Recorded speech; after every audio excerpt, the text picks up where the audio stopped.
एक लंबी कानूनी लड़ाई के बाद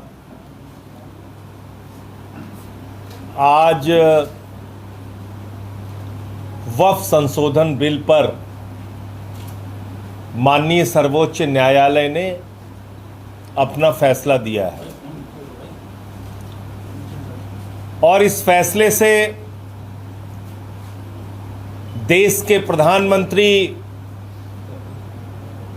आदरणीय नरेंद्र मोदी जी बहुत सदमे में हैं। मोदी जी के अंधभक्त भी सदमे में हैं। हालांकि अंधभक्तों का कोई फायदा नहीं होने वाला था, लेकिन वो बेचारे सदमे में हैं कि नफरत फैलाने का एक बढ़िया मौका मिल रहा था, वो सुप्रीम कोर्ट ने हमसे छीन लिया। इस बिल के ऊपर रोक लगाने की वजह से जो मोदी जी का और उनकी सरकार का जो मकसद था, वो सबसे बड़ा मकसद था अपने दोस्त अडानी और तमाम पूंजीपतियों को वक्फ की जमीनें औने पौने दामों में देने का। वो मकसद फेल हो गया।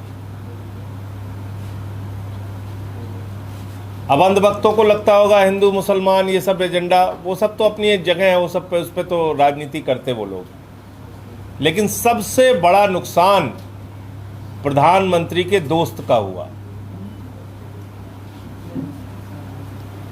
इनको किसी चीज से कोई मतलब नहीं। वक्फ की जमीनें क्योंकि पूरे देश में मुख्य स्थानों पर थी, प्राइम लोकेशंस पे थी, और वो जमीनें कब्जा करके इनको अपने दोस्त को देना था। अब वो मकसद फेल हो गया, तो इसके कारण से ये लोग सदमे में हैं। मैं वक्फ कमेटी का जो अमेंडमेंट्स के ऊपर बहस होनी थी, उसका कमेटी का मैं चेयरमैन सदस्य था। बीजेपी के जगदम्बिका पाल जी उसके चेयरमैन थे। उसमें तमाम विपक्षी पार्टियों के सदस्य थे। हम सब ने समझाया, बार बार कहा, सरकार को बार बार कहा कि ये आप गलत कर रहे हैं, ऐसे कानून नहीं बनता है।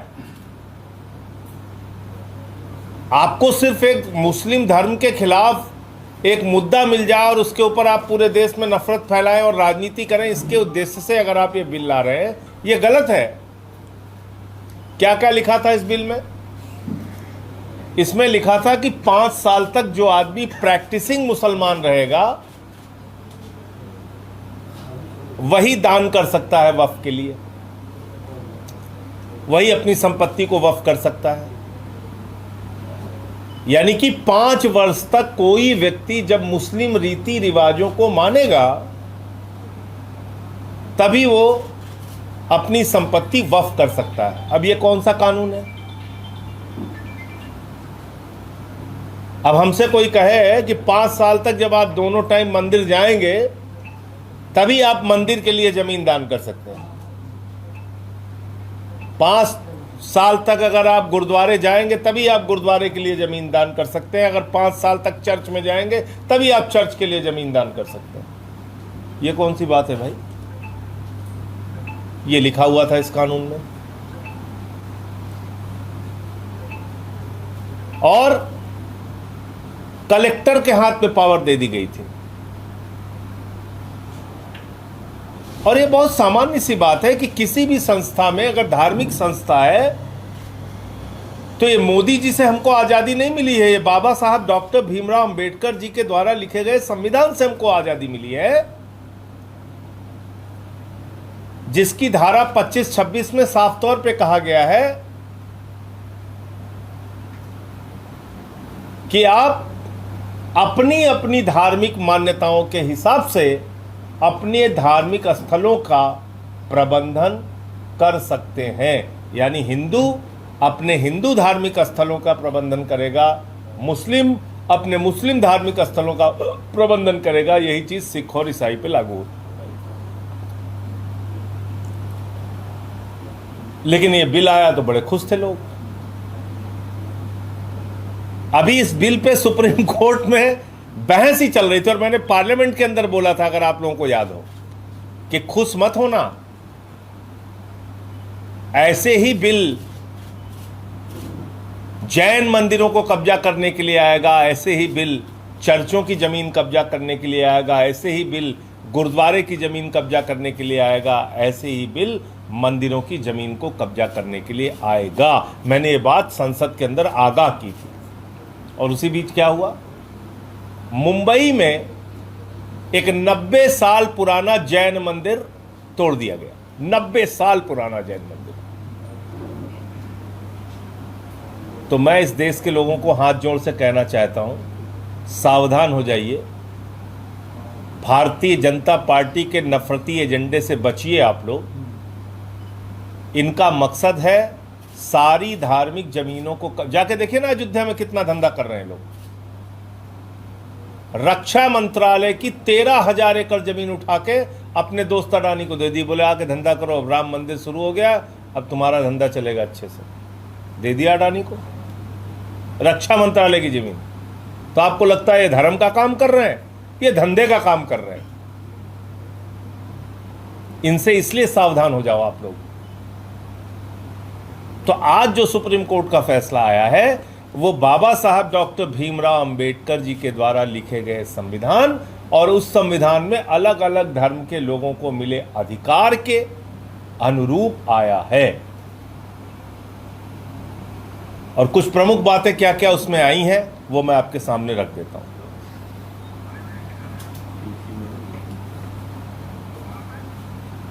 नंबर 1, वक्फ बाय यूजर को रद्द करने पर रोक। कलेक्टर निर्णय नहीं करेगा कि कोई प्रॉपर्टी वक्फ है या नहीं है। इस पर रोक लग गई। जो पावर इन्होंने कलेक्टर को दिया था कि कलेक्टर यह तय कर सकता था कि यह जमीन वक्फ की है या नहीं है, तो वो अब उस पर रोक लग गई। नंबर 1,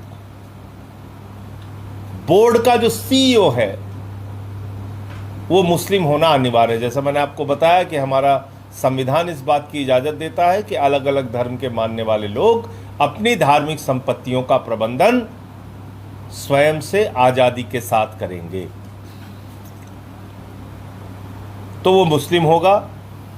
राज्य वक्फ बोर्ड में 3 से ज्यादा सदस्य किसी और धर्म के नहीं हो सकते। सेंट्रल वक्फ बोर्ड में 4 से ज्यादा सदस्य किसी और धर्म के नहीं हो सकते, यानी कि मेजॉरिटी उसी धर्म के लोगों की होगी बोर्ड के अंदर जिस धर्म के बोर्ड हैं। यानी वक्फ बोर्ड जो है और सेंट्रल वक्फ बोर्ड जो है वो क्योंकि मुस्लिम धार्मिक संपत्तियों के प्रबंधन के लिए है, तो इसलिए उस धर्म के लोगों की संख्या ज़्यादा होगी और गैर मुस्लिम सदस्यों की संख्या 1 में 3 होगी राज्य में और केंद्र में 4 होगी। और तीसरा, जैसे मैंने आपको बताया कि 5 साल तक प्रैक्टिसिंग मुस्लिम होगा तभी दान कर सकता है, वक्फ कर सकता है, उस बात को भी सुप्रीम कोर्ट ने गलत माना। तो जो बात मीडिया के लोग ये कहते हैं कि हम लोग संसद का समय बर्बाद करते हैं, संसद का समय तो मोदी जी की सरकार बर्बाद कर रही है।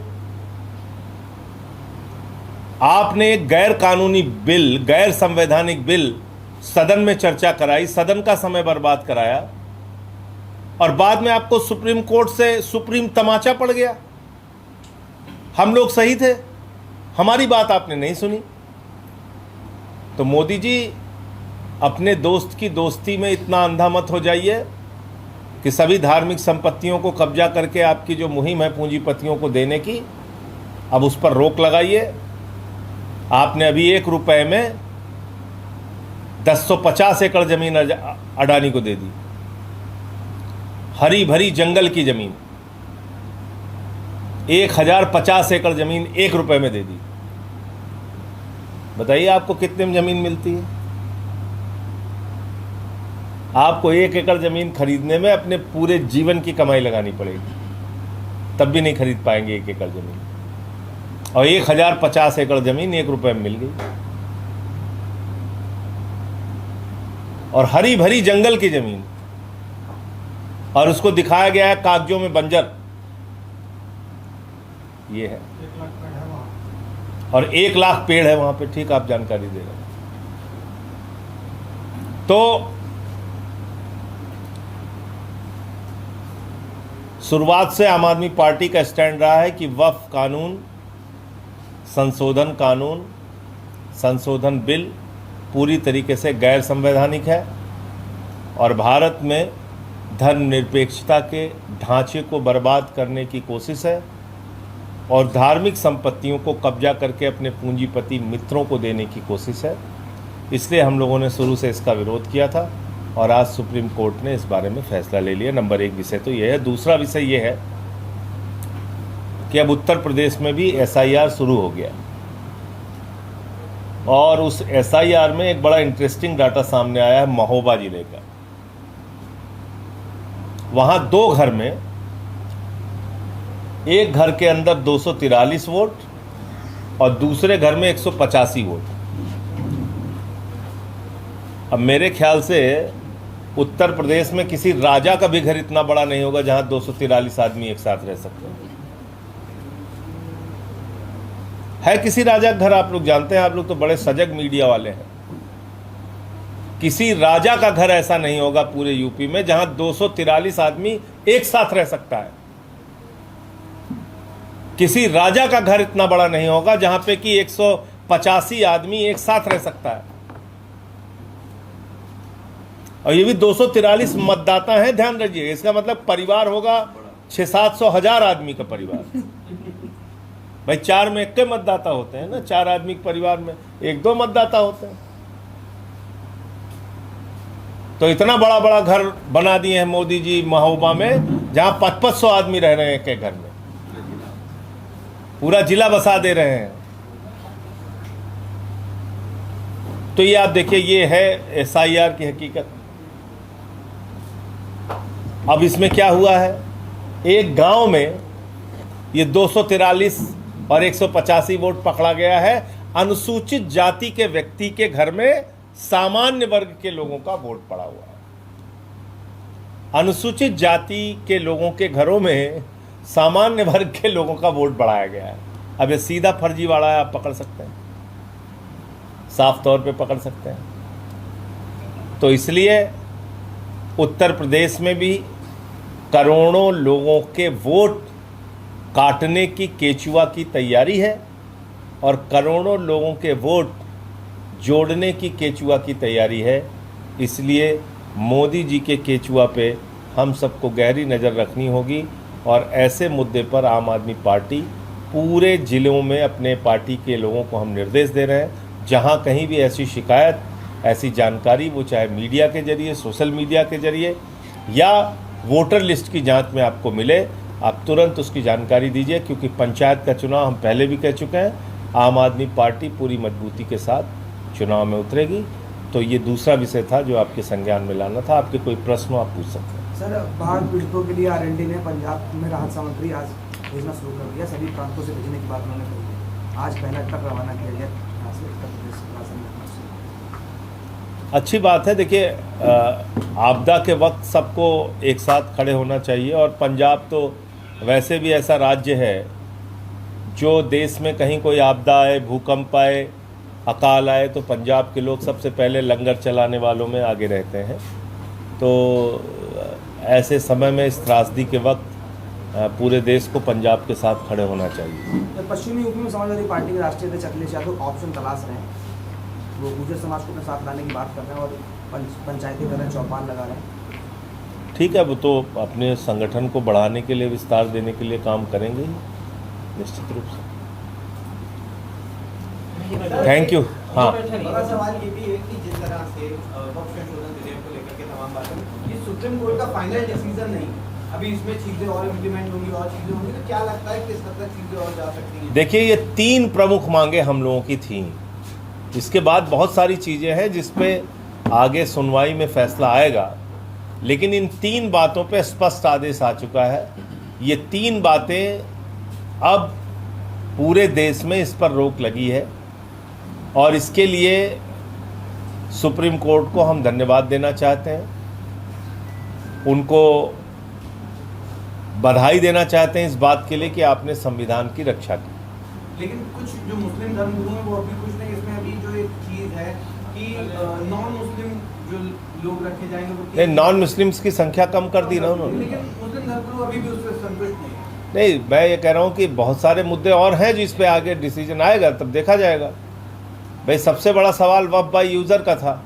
अगर कलेक्टर फैसला लेने लगता तो आप समझिए बीजेपी जहाँ जहाँ चाहती, जैसे जैसे चाहती, उस ज़िले में विवाद शुरू करा देती। तो एक बड़ी चीज़ में सफलता मिली है आज की तारीख में। इस दृष्टि से हम लोग इस फैसले को देखें तो ज़्यादा अच्छा होगा।